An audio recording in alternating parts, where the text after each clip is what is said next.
जी students, आज के practical में हम सीखेंगे कि एक फ्लावर के मुख्तलिफ पार्ट्स क्या क्या होते हैं। ठीक है, तो हमने आप देख सकते हैं कि हमने रोज़ का एक फ्लावर ले लिया है। तो सबसे पहले बेटा आप ये समझेंगे, जिस फ्लावर जिस डंडी के ऊपर लगा होता है उसको हम पेडिसल कहते हैं। यानी कि ये जो डंडी है फ्लावर की जिसके ऊपर फ्लावर लगा हुआ है इसको हम पेडिसल कहते हैं। ठीक है, अब आप पेडिसल के साथ देख सकते हैं कि काफ़ी सारे लीव्स अटैच हैं। इसके साथ बहुत सारे लीव्स अटैच हैं। ठीक है, इसी तरह से अब ये जो पेडिसल है इसके ऊपर जो है वो फ्लावर लगा हुआ है, लेकिन फ्लावर जो है वो सबसे पहले सबसे बाहर वाला जो घेरा होता है फ्लावर में वो ग्रीन कलर की पत्तियां होती हैं, इनको हम सेपल्स कहते हैं।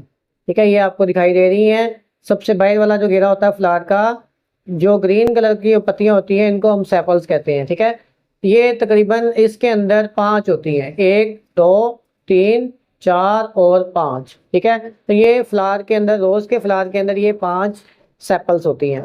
ठीक है, तो इसी तरह से सेपल्स के बाद जो घेरा आता है पत्तियों का उनको हम पेटल्स कहते हैं। यानी कि जो कलरफुल पत्तियां होती हैं फ्लावर की उनको हम पेटल्स कहते हैं। ठीक है, तो ये पेटल्स जो है वो काफ़ी ज़्यादा होती हैं, एक घेरे की शक्ल में होती हैं।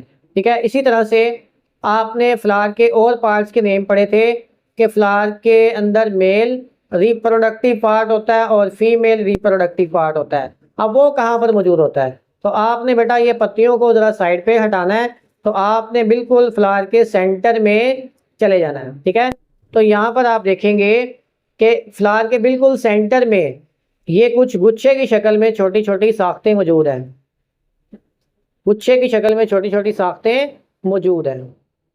तो ये जैसे कि आप लोग ये देख सकते हैं, तो इसमें ये बेटा जो लंबी लंबी साख्तें हैं, पेटल्स के बाद जो घेरा आता है, पेटल्स के बाद जो स्ट्रक्चर आता है वो मेल रिप्रोडक्टिव पार्ट है। ठीक है, मेल रिप्रोडक्टिव पार्ट, ये आपको आपको लंबे लंबे जो स्ट्रक्चर नजर आ रहे हैं इनको हम मेल रिप्रोडक्टिव पार्ट कहते हैं, यानी कि इनको हम स्टेमन्स कहते हैं। तो एक स्टेमन को हम निकाल कर देखते हैं कि ये किस तरह का दिखाई देता है। तो यहाँ पर देखें कि ये इसके साथ एक लंबी सी डंडी अटैच है। ठीक है, इस डंडी को हम फिलामेंट कहते हैं और फिलामेंट के ऊपर एक स्वोलन पोर्शन अटैच है, एक उभरा हुआ हिस्सा अटैच है। इस हिस्से को हम एंथर कहते हैं। ठीक है, तो यानी कि ये दोनों मिलाकर हम इस हिस्से को स्टेमन कहते हैं। तो ये मेल रिप्रोडक्टिव पार्ट होता है किसी भी फ्लावर का। ठीक है, तो यहाँ पर आप देख सकते हैं कि बहुत सारे स्टेमन्स मौजूद हैं। ठीक है, और ये घेरे की शक्ल में मौजूद हैं।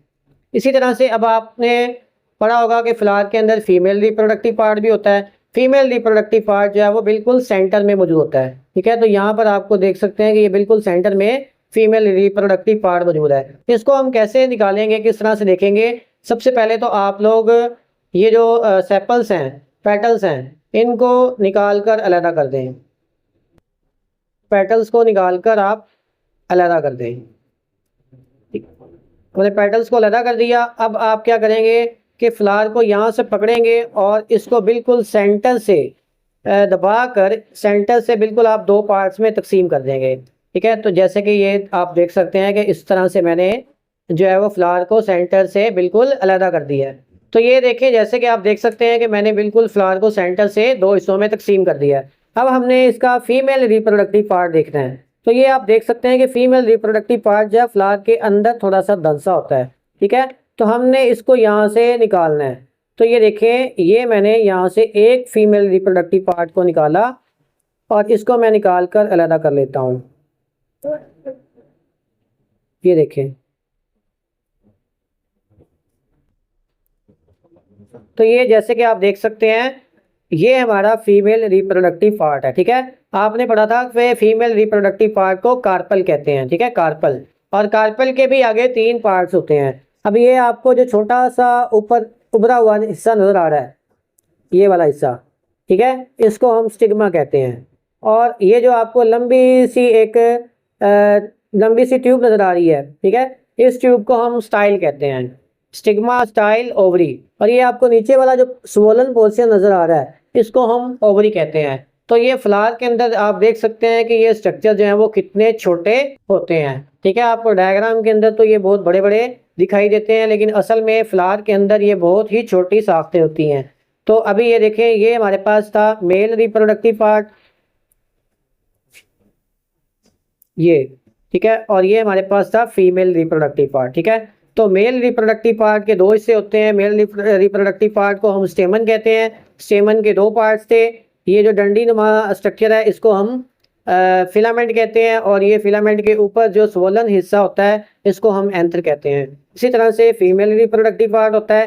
फीमेल रिप्रोडक्टिव पार्ट का जो सबसे ऊपर वाला हिस्सा होता है, ये जो आपको फूला हुआ नजर आ रहा है, ठीक है, इस हिस्से को हम स्टिग्मा कहते हैं। स्टिग्मा के साथ एक लंबी सी ट्यूब होती है, इस हिस्से को हम स्टाइल कहते हैं। स्टाइल के बिल्कुल एंड पे एक स्वोलन पोर्शन होता है, इसको हम ओवरी कहते हैं। ओवरी के अंदर जो है वो ओव्यूल होते हैं, और ओव्यूल्स के अंदर एग बनते हैं, ठीक है। तो ये देखें कि जो मेल रिप्रोडक्टिव पार्ट है वो बाहर की तरफ मौजूद है घेरे की शक्ल में, और जो फीमेल रिप्रोडक्टिव पार्ट है वो बिल्कुल सेंटर में मौजूद है। बहुत सारे हैं, ठीक है। तो ये बहुत सारे मेल रिप्रोडक्टिव पार्ट हैं और बहुत सारे फीमेल रिप्रोडक्टिव पार्ट हैं।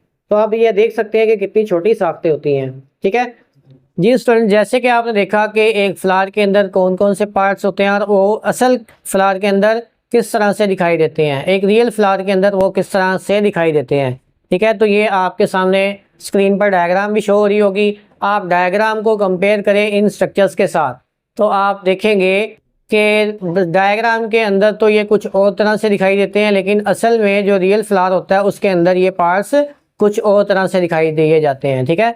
तो ये आपका प्रैक्टिकल था आज का, जिसमें आपने सीखा कि फ्लावर के मुख्तलिफ पार्ट्स के नेम क्या होते हैं और वो पार्ट्स किस तरह के दिखाई देते हैं, ठीक है। तो इसके मतलब आपका कोई भी सवाल हो तो आप पूछ सकते हैं।